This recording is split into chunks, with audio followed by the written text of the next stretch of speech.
Welcome to the Bigger Kunst podcast. My name is Alexander. Well, this is a first. This is the first episode in English.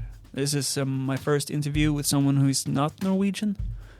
Today I'm speaking with Oleksandra Naryzhna. Oleksandra is a Ukrainian architect and city planner and activist. She runs the NGO Urban Reforms, and she was also a founder and the first pro-rector at the Kharkiv School for Architecture. In this episode, we're talking about the rebuilding of the Ukrainian cities, both right now and in the future. We talk about new Ukrainian city planning and urbanist theory. We talk about the history of Ukrainian towns and cities. We talk about what life is like now, the state of architecture education in Ukraine, how to work with grassroots urbanism in a war zone, how to look into the future when everything is very present right here and right now, and many other topics. There's a few terms and words that needs some explanation in this episode. The first word is gramada, I think it's pronounced, and it means community, and Oleksandra uses that word quite a lot. The other word or abbreviation is IDP, which means internally displaced people. Oleksandra also pronounces youth as yats, and that's worth mentioning. I don't mean to be mean by pointing that out, but that word comes up quite a lot, and I misunderstood it for the first 45 minutes of this conversation. English is obviously not the first language of any of us, and I think we do quite well.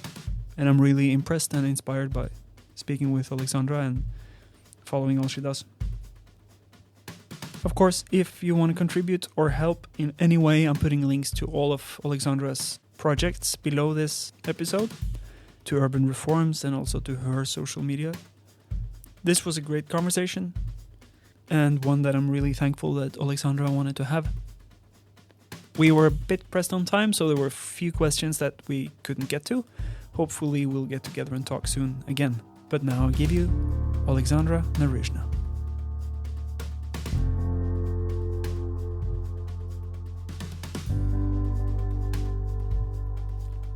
I'm here with Oleksandra Naryzhna. Oleksandra, thank you so much for coming on the podcast.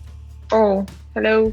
I read an article in the Kyiv Independent about you and your work in this NGO that's called Urban Reforms.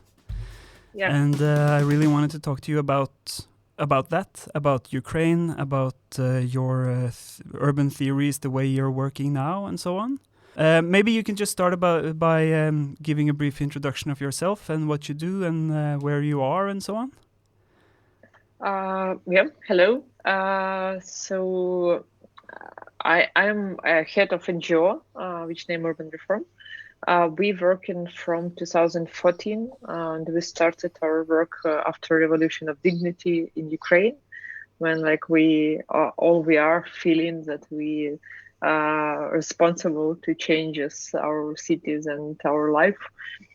So we started our work in Kharkiv. It's was our main town, and we were there a long time, and did a lot of some grassroots projects to change our city and bring new ideas and new vision from new generation, and how we wanted to live. So when we grow into expert NGO about architecture, urbanism, and urban development, and before the war, big war, full invasion started. We work a lot with public spaces to activate city, with street culture community, to create new approach how we can use public space, how we can activate city with tactical urbanism, with some urban parks what we created with street culture for youth when they can join and be as a community in public spaces. And when full invasion started, we start to research and understand how we can work with recovery, rebuild our cities, and how example in all the world was about it. So it was preparation time for us. And finally we work now in like maybe 3 topics. It's one of that is creation vision of the future to communities, to cities and communities, to understand how we wanted to live after the war and what we can to do now to create better future, because like we see it's like it's time when we can create this one, because it's more about more about future, and we should to prepare this like our visions.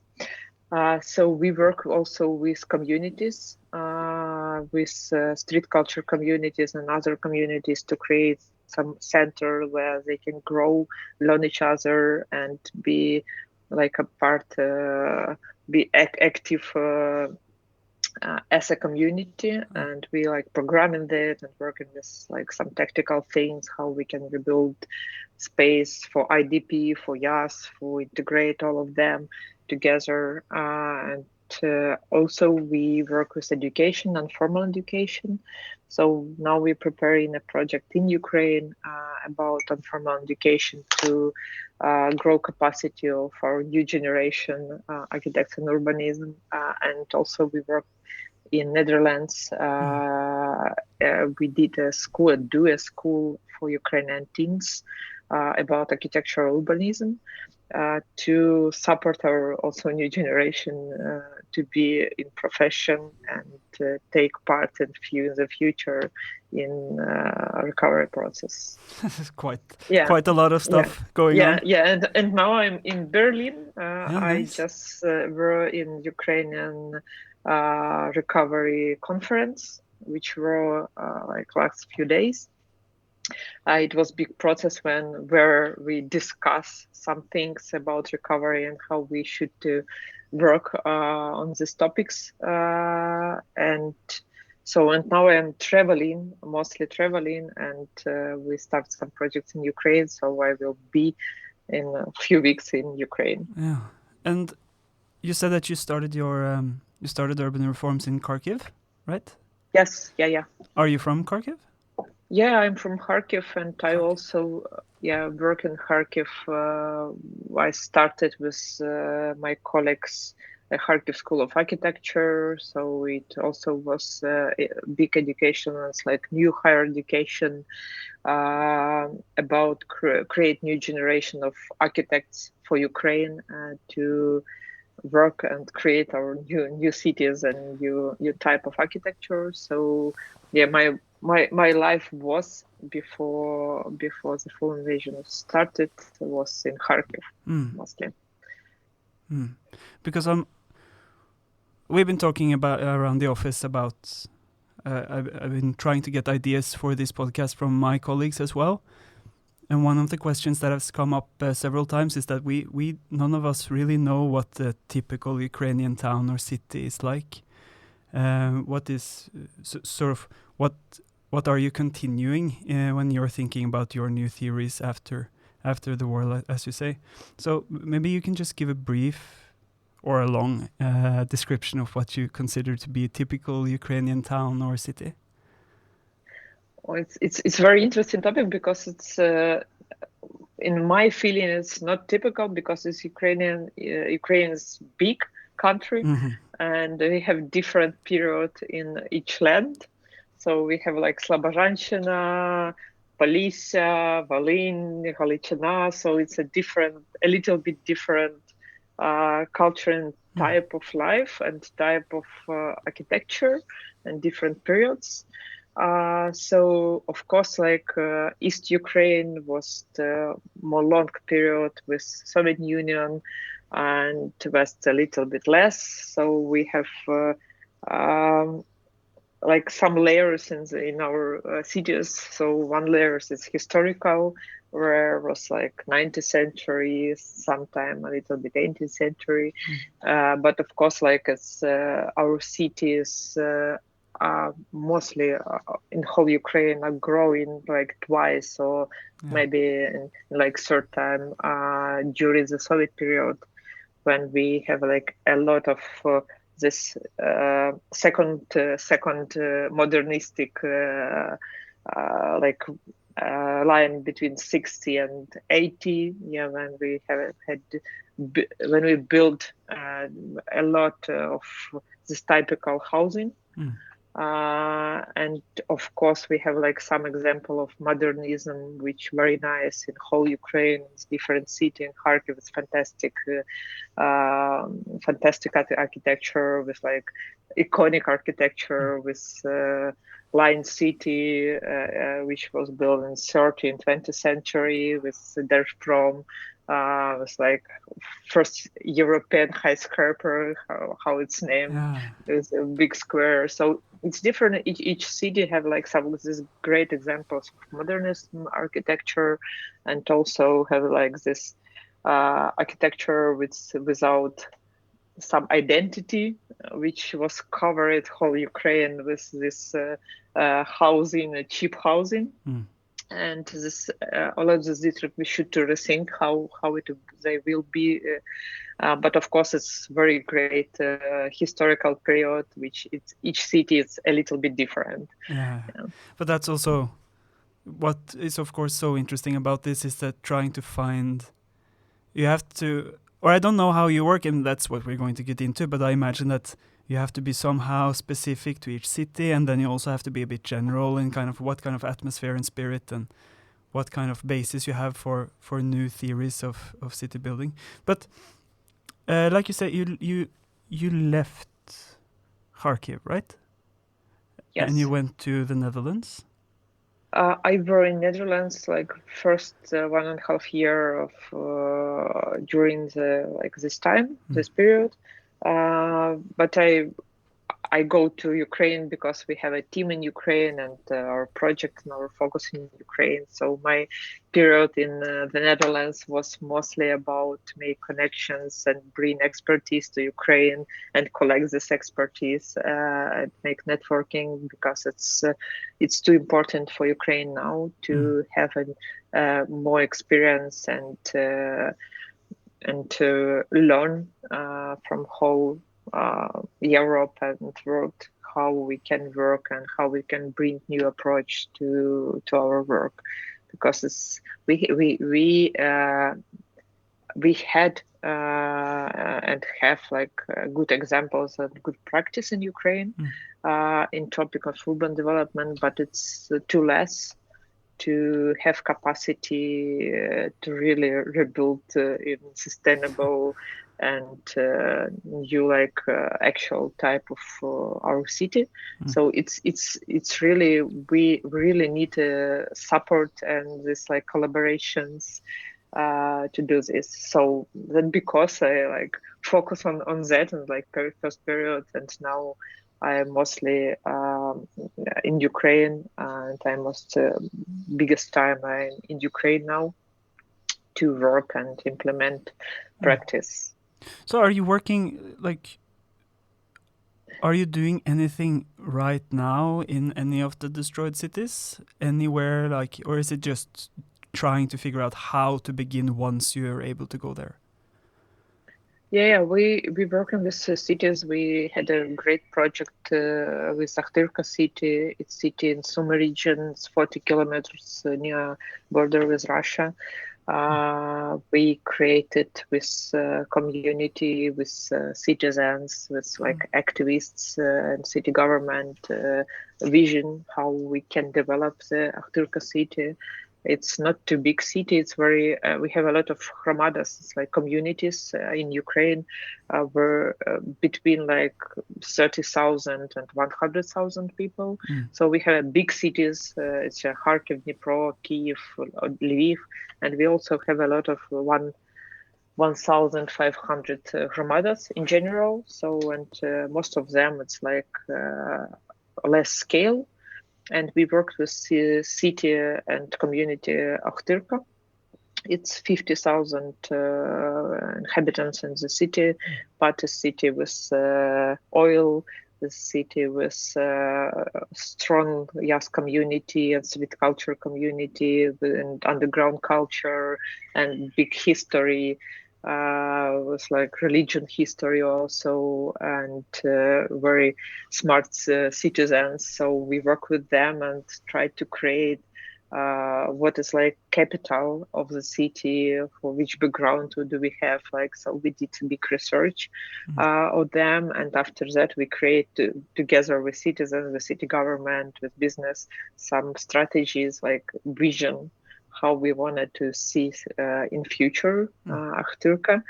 And now it's like start to be this vision, start to be background, to make strategy, to make like some comprehensive plan, space plan to Gramada. So it's basic like ideas and basic document how we can do this. And it's interesting that when we work with Gramadas or communities, it's, in Ukraine it's named Gramada, Okay. and it's translated as community. Right. So when we work with them, it's like very support them to understand why they should to stay, how they should to live, and help to think about future, because of course it's very difficult period with bombing, with some problem with heat, and also a lot of people in the war from these communities, and people should understand for why they should to live in Ukraine, not leave, and how they can be active in the future, and what is like general idea for them to build better future. And we try to support them to create this one. And now we are growing for 5-6 new communities to support them on this process. Nice. And do you feel like people are receptive of that message, that it's actually, I would imagine in a situation, of course I can't imagine being in a situation like this, but there's something about it being very present right now. Like everything that is going on right now makes it difficult to see into the future. Yeah, it's difficult, but it's very in one hand it's like difficult to see in the future. On the other hand, it's a little bit therapy, because when you live in the war and you can't see in the future, so you don't understand why you should to live. And why you should to go to the war and defend your cities, your country. So then, because it's like very important line which going on in Ukraine now, to think about what our country in the future, what our cities in the future, and it's like very support people to understand why we still in the war. So what do you tell people about the future? I also saw that you were doing this seminar in Berlin. I just read up on that entire seminar. And what is the message? What is the sort of idea of how you can go into the future? And first of all, we think that people very great know how they wanted to live.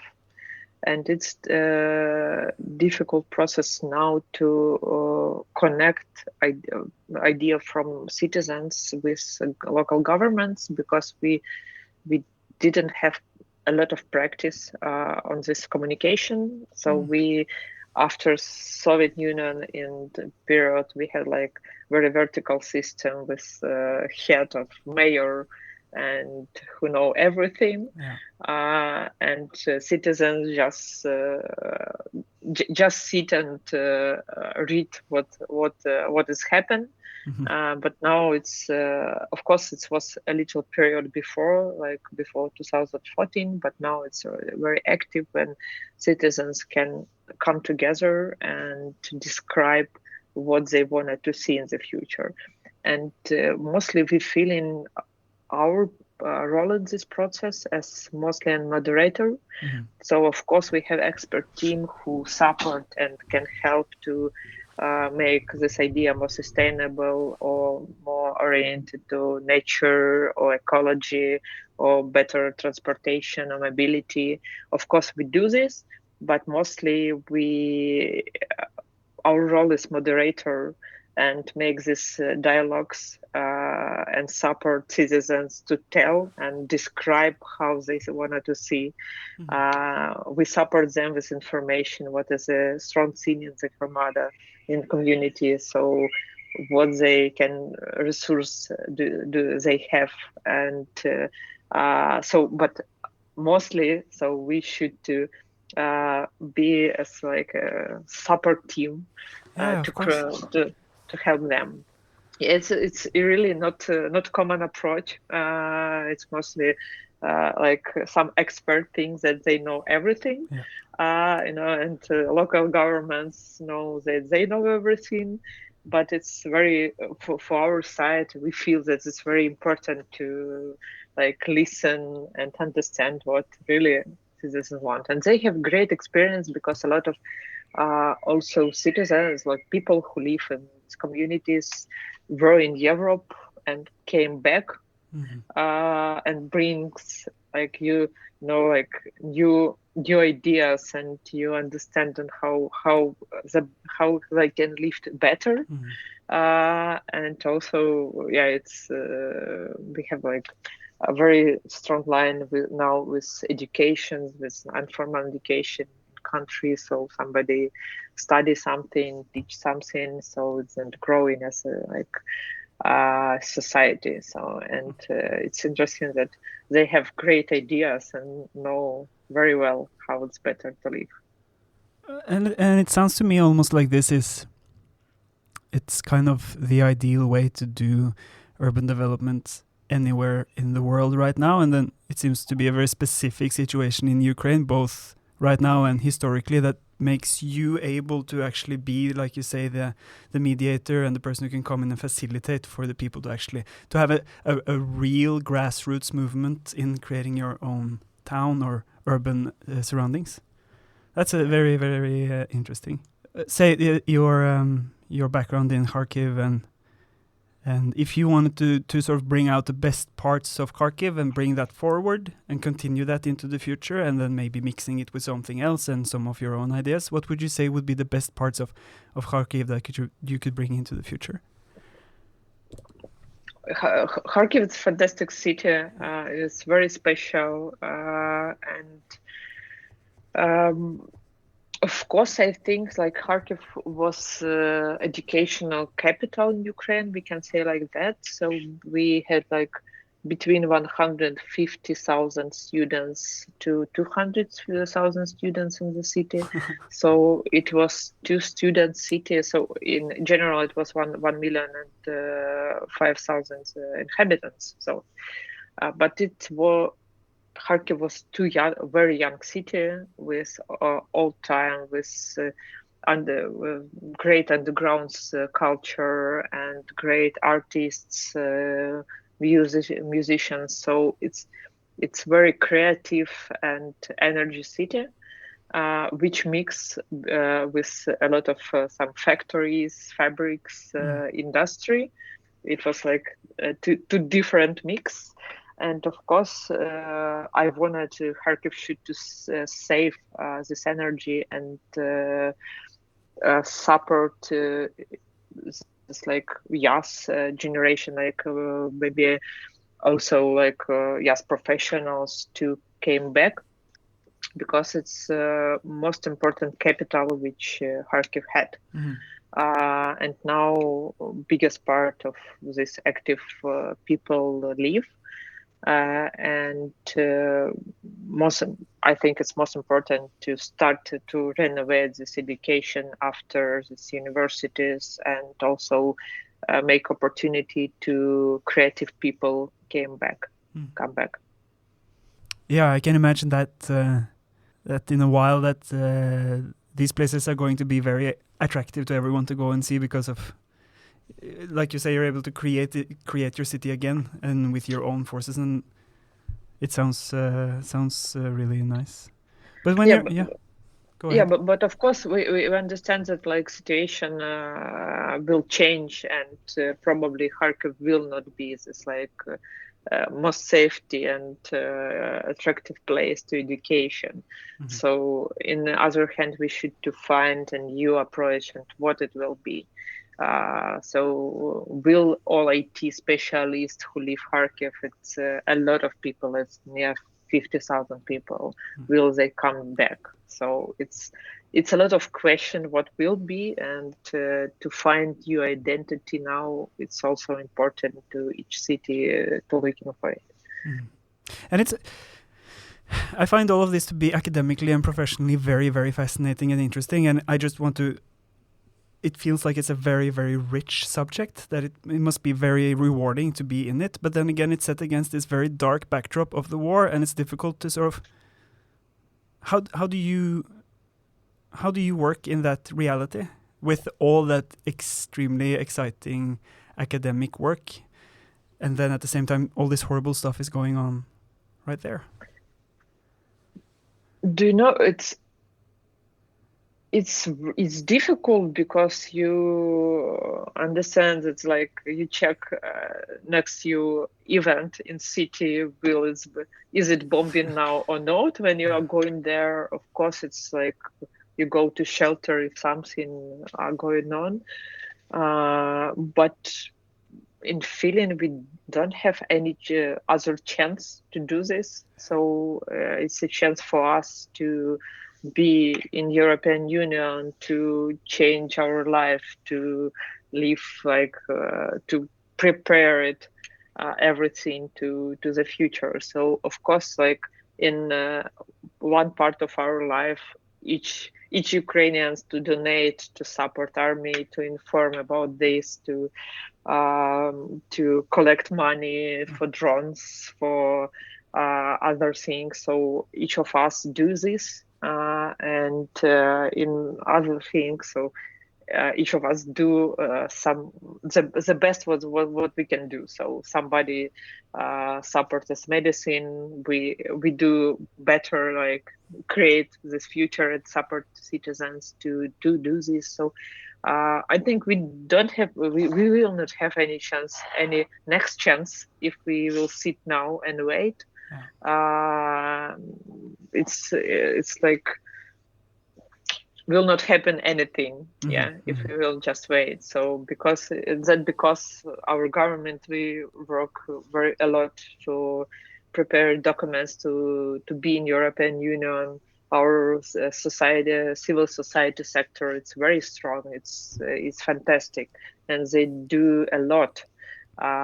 Because like government and local government and central government, they don't have possibility to do everything, and civil society very strong in Ukraine, and a lot of NGOs do some important things. Somebody work with YAS to support YAS, integrate. Somebody work with education. Somebody work with like as a volunteering to support and buy some military stuff. So it's a process when we should grow in a society also. That's great to hear. It's really it's a very touching and very heroic, and it's amazing to see, and also the stuff that you all do. I want to talk a bit about what you're doing in Berlin right now, what this seminar is about, and also I read something about the new Leipzig Charter.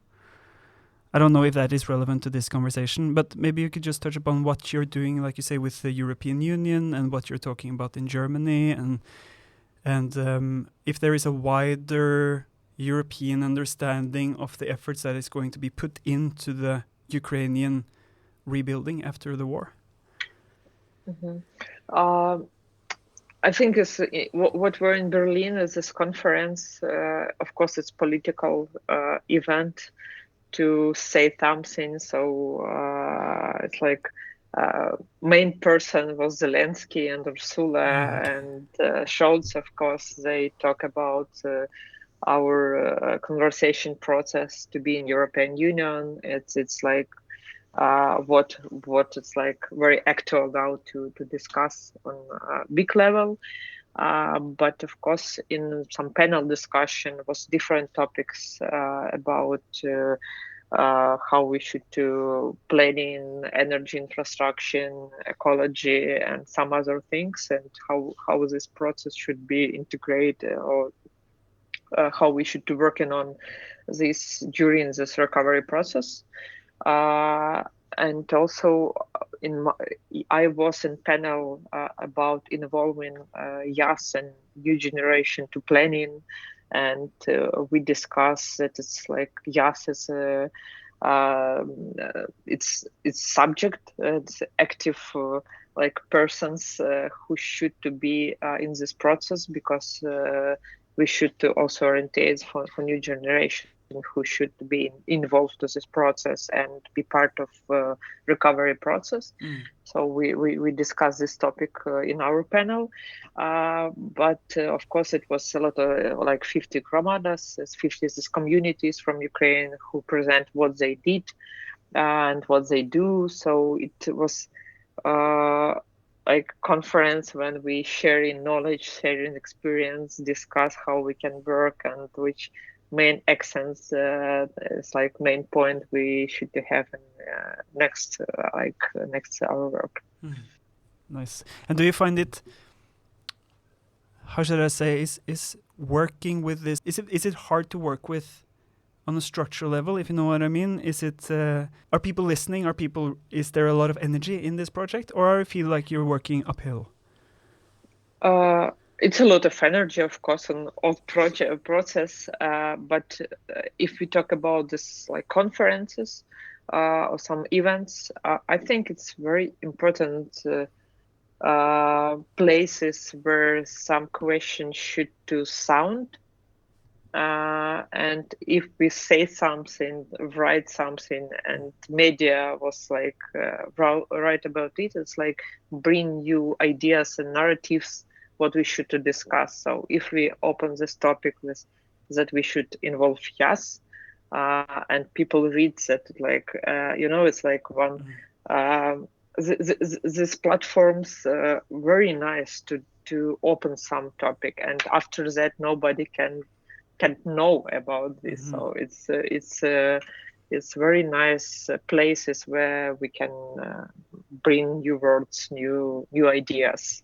So I think it's important. Yeah, of course, it's the same as a political election. So of course it's like about elections, but of course it's for bring new ideas and discuss new ideas and open new topics. So of course it's everything around this, like cultural, politics, or other. Of course, and it's like you say, it's such a huge subject in so many places and so many people. So this non-governmental organization, Urban Reforms, are you working with other offices? Is this a network of people or offices, or can you just say something about the Urban Reforms in itself? It's like format how we work. So we work as civil society organization with like 15 people who in organization are working. So we have like collaboration with other organizations, and we collaborate for around some projects and around some topics. And mostly it's a team who works. So it's we have not yet like a big like network of people who work on one topic. So now we work as a team. But probably in future we will growing for this more and cover more communities and have like people in different places. And biggest part of our team is urbanists, sociologists, architects, analytics, so who work as experts, and other part of team it's some communication PR managers who communicate and work to bring information to media and communicate with people. Yeah, it's great. And I've been looking a bit for someone to talk about this subject for a while, because of course it's very interesting, and it's also something that I think we should all be talking about all over, because it's a huge effort, and it's important to, of course, everyone in Ukraine, but I think it's also important to academia in itself. I think this is a very big opportunity for us to actually be able to do some good. And I really enjoyed what I read, and it's also interesting to follow you on social media and see the way you work with students and with youth and children and like everyone. You're involving everyone in this process, and that's so directly opposite of the way, like you say, that's so opposite of the way it's been done until now and how it's still done. Most places that you have a quite top-down production of the city.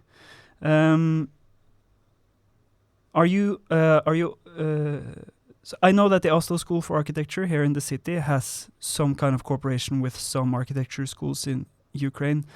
Are there still architecture schools operating in Ukraine now? Yeah, I leave school 3 years ago and start to work now in practice. But they moved to Lviv, and they working now in Lviv. They have some space in other university, which they support them to this place, but they are still working. Nice. It must be a lot of interesting things happening in that mix as well, just coming from all over the place and meeting other students and moving around and having strange places to work.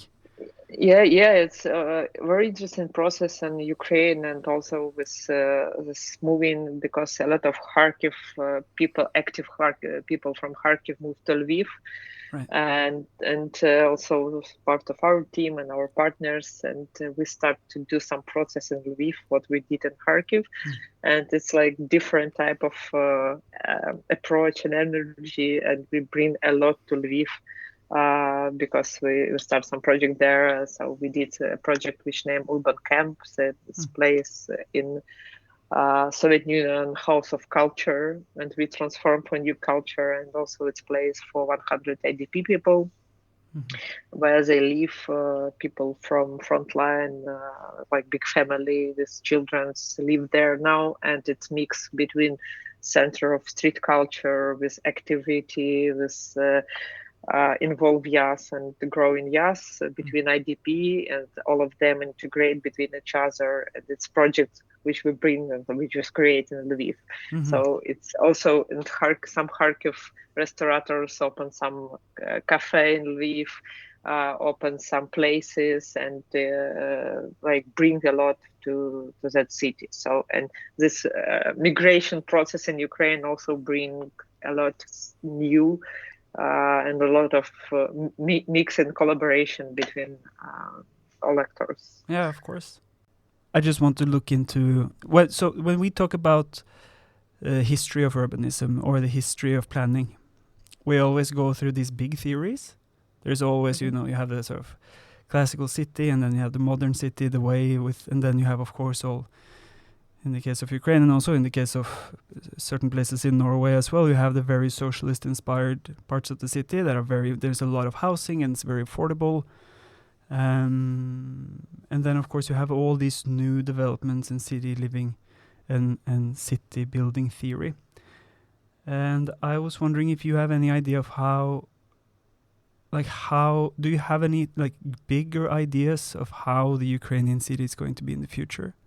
Like the next step on this sort of line of history, the timeline of city planning and urbanism?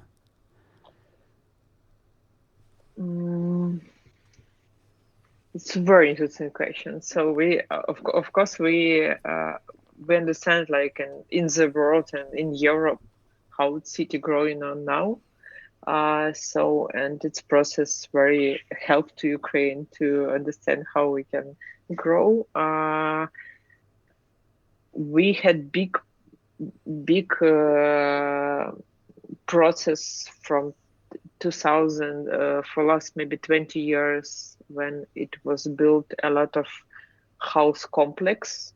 We can this how new housing districts. And I think it's not so good process to Ukraine, because we have this plot with new housing and without not mix construction, and we did a lot of mistakes about that. But of course, next step to Ukraine will be about rethink. I think in the first step rethink public spaces, because we didn't have enough money to rethink this in a good way and good practices to rethink that. So I think it's like better what we can do is like rethink public spaces and create more friendly friendly spaces.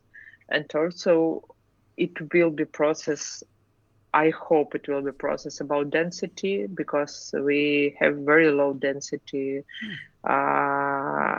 and most part of cities. That it means that it's difficult to bring public transport, because it's like a lot of one family housing somewhere and other things. So maybe it will be, of course it's not in Kyiv, because in Kyiv it's very high density, but somewhere it can be, so it can be more human scale. We can bring this human scale to our cities.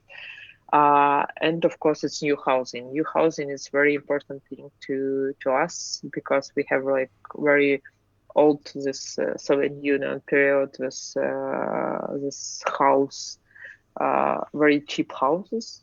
So we should to bring this new housing, and this like a lot of things what happen on, and it's like new housing policy and how we should to build new houses for people. And of course like think about mix spaces and about nature, because nature, we have great nature in country, and embedded network, which are not nature 2000 which you have in Europe, but when we will be in European Union, this embedded network will be part of nature 2000. And so we should to save nature and integrate nature to city, because we didn't have that process. And I think it's the biggest part. It's very expensive part, but it's part with this integrate nature and communicate this city with nature, with river, clean rivers. It's very support and growing quality of life in whole cities. Yeah, it sounds like a very nice future to go into. What is urban life like in Ukraine? I would say in the Norwegian context, there, it's not really a lot of urban life at all. There is some, there's street life in the bigger cities, but there is no. We don't have the Italian piazzas anywhere else except from the biggest cities. Can you say something about the urban life in Ukraine? How people use the streets and how people use the parks and so on? You mean it's not in big cities, yeah? Yeah, or anywhere. Like, what's your impression of? We have a very great culture to being outside. So we had some sport spaces where people can be active. It was in Soviet period also. So it's culture to be outside and make sport and be active, go through in parks. It's very popular. So I think we can just support this process and support to people be outside for as more as like friendly and happy there. But it's culture, it's work, it's good. So of course we should make our parks be more careful with them, with nature. So but in small cities, of course, it's mostly one active street where all people come in, because it's low density and people wanted to come where all of them are. So it's probably mostly it's like one street or one square where they collect. With bigger cities, of course, it's also some active streets and parks. In parks, it's a lot of people there. So it's we have a lot of people outside. So it's Because it's interesting just to compare to Norwegian context, where you also have these small towns where it's just one street going through and a few houses around, but no one cares about the public space. There is no public space. Everyone is either in their house, in their car, or at their workplace. There is no one ever meets in the city. It's just a very sort of isolated culture. So there is no urban life.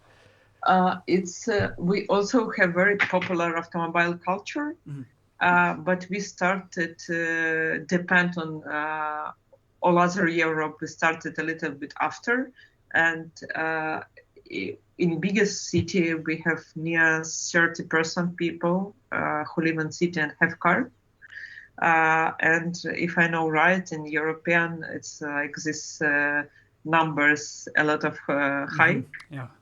Yeah, so and we historically we have like public transportation, and in big city we have metro, and also people like walk, and in small cities people use bicycle. But one thing, we don't have bicycle infrastructure. So it's process to integrate bicycle infrastructure and support this safety in road, in streets for small cities is also very high important question, and how we should do this. I just find it so interesting in talking about this, and Ukraine is not far. It's just it's a few hours away, and it's a different culture, of course, and there's a lot of different cultures.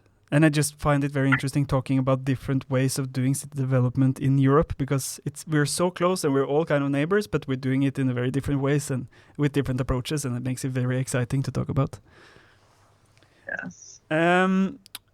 Okay, we're closing on an hour here. Well, next question is obviously what's next for you? What's your big next thing on your agenda?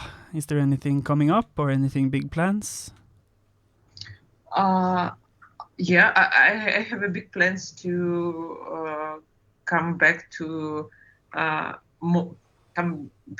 education and support this process, because I think it's also now it's time when we can growing capacity of people and young professionals to do best practices, and also to support people to know which instruments they have and how they can work with in their communities. So from my perspective of view, it's probably more work in education and create some programs in that way. Nice. I'll put in I'll put in all the links to everything, and people can support. I hope people will click the links and find something to support. And if there is anything you need from us, or if you want to talk again anytime or anything, you just let us know. You have an open mic here. I think you're doing really good work, and it's really inspiring to talk to someone like you. Oh, great. Thank you. And good luck with everything. It seems like you're on a good way to something really, really, really exciting here. Yeah, thank you very much. Yeah, and we also think about growing with our Netherlands project with teams to other country in Europe, and one country which we think it can be Norway. Yeah. So probably we can connect on this question, and for sure. I'll do what I can. If you reach out, we'll figure out some way to link the two. That'll be great. Thank you so much. Have a good day, Oleksandra. Thank you for inviting. Bye-bye. Thank you for listening to the Bygge Kunst podcast. You can subscribe to this podcast wherever you listen to it, and you can also follow us on social media or sign up to our newsletter at podcast@lpo.no, and that's podcast with a K. Hopefully this is not the last episode we're doing in English, but for now, thank you for listening. Alles ist Architektur.